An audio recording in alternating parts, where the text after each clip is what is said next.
Hey guys, thanks for checking out the podcast. Before we get started, I want to remind you about the very cool bucket list trip I am doing in 2026, the Smitty Learns Irish podcast, where I'm going to do my bucket list, hike Ireland for a year, learn about Irish history, town by town, through the mouths of the pub owners and regulars. Because what's a better way to learn about something you love than to experience it yourself? Patreon.com/we the number 3 Smiths, only $3 a month, and thanks for checking it out.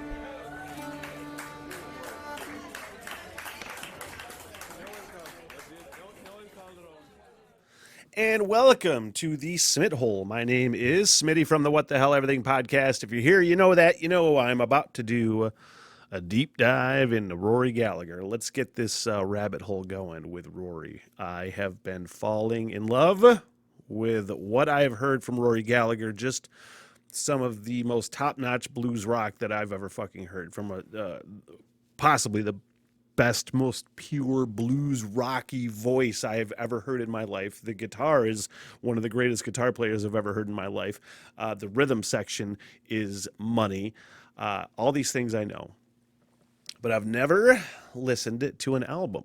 And I don't know, because of the Biffy Clyro album reactions that I'm doing, I'm going in chronological order. I doubt I'm going to do that with Rory Gallagher. I very possible may get to all of the albums.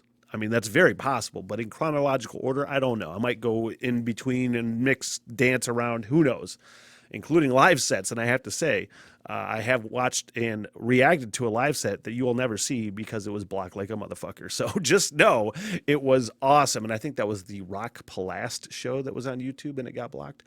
But we're going to take a look and a listen to the very first album from Rory Gallagher. Now, I did look up the Wikipedia information, so let's go through that real quick. Obviously, the debut album released in 1971.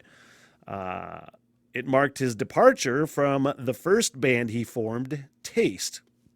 I feel like I should probably listen to something from his early stuff. I didn't really know that he was in a band before this. After disbanding Taste, Gallagher auditioned some of the best musicians available at the time. Noel Redding and Mitch Mitchell from Jimi Hendrix Experience were among those considered for the new combo, but he went with Jerry McAvoy on bass and Willigar Campbell on drums, both from Ireland. And I'm like, holy shit, if you're going to turn down those two guys from Jimi Hendrix, these guys that you're bringing in got to be pretty fucking good. And obviously we know that they are now. And I know that now. I didn't know before, and I'm glad I know now. So we got 12 tracks on here. The last two were covers, or are covers that were released on the CD version. So let's get started with Rory Gallagher's debut album. I want to pause here before we go into and flow into the next song. I kind of like to flow into the next song on these album reactions. I'm going to bring it back just a little bit, but it is... I'm trying to figure out, I'd had the thought in my head and I'm trying to remember exactly what I was going to say, but essentially you can just hear what a tone setter for this whole album being the debut. Again, how is it going to sound? How refined was it? But it's rockin', understated. There's flair going on. A lot of cool nuances so far in this. And again, man, this guy is hot fire.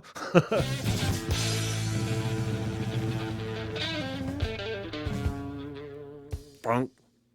Nope. Just the smile.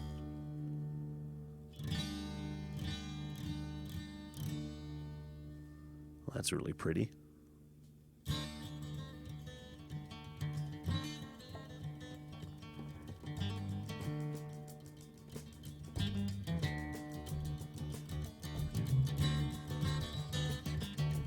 Whew.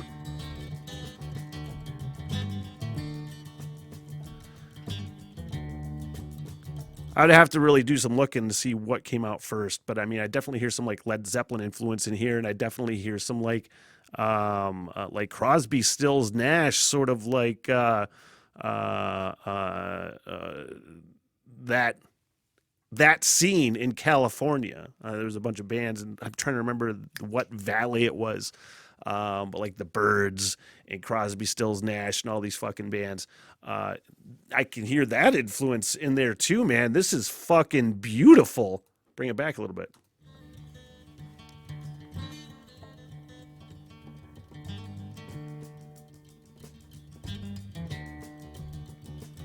I mean, I know when Led Zeppelin came out, but I'm thinking of songs like Going to California or things like that. Just a smile that is spreading all over her face could warm up the room and set fire to the place. Yes, it could. You know it could.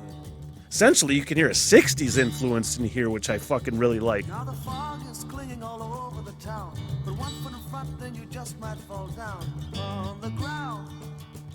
She's in town.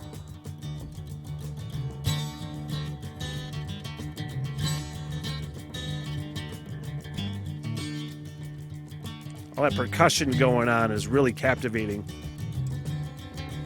Trying to figure out what the fuck all that is.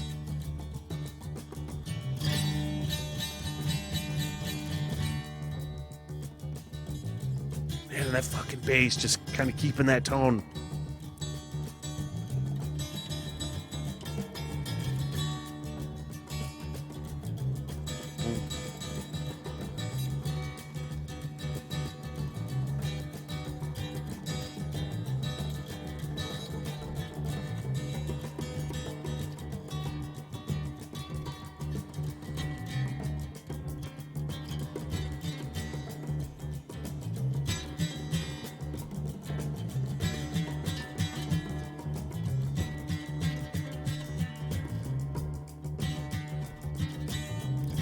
Man, I fucking love this song. This halfway through, this is one of my favorite songs from Rory Gallagher so far. Just how delicate and nuanced it is. Again, it just screams 60s to me in a good way, man. I'm a big fan of the oldies. To me, that's like the greatest fucking era of rock and roll. 60s into the 70s, man. And you can definitely fucking hear that influence here. Almost Sabbathy when Black Sabbath would get into something like Solitude or Planet Caravan or something like that, or even like that tail end of Symptom of the Universe. There's that vibe going on here, and I fucking love it. It's also a fairly recent band. Uncle Acid and the Deadbeats has a great piece of music that reminds me of this. They're a very throwback sounding band too.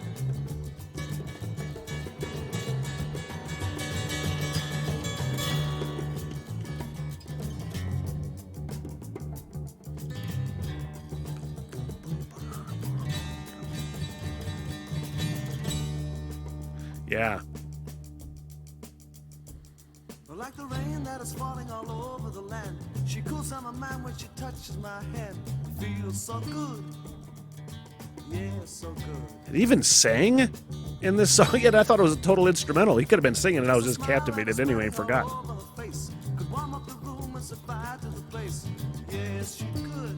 I think he was singing earlier.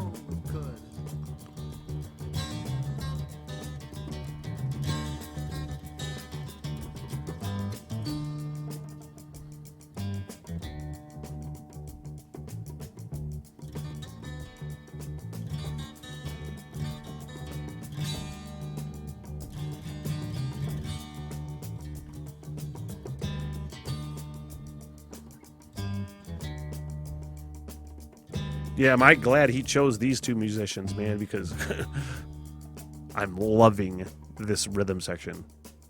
This whole composition. As we flow into I Fall Apart, which I may have heard before, actually, now that I'm thinking about it. What the hell? Everything!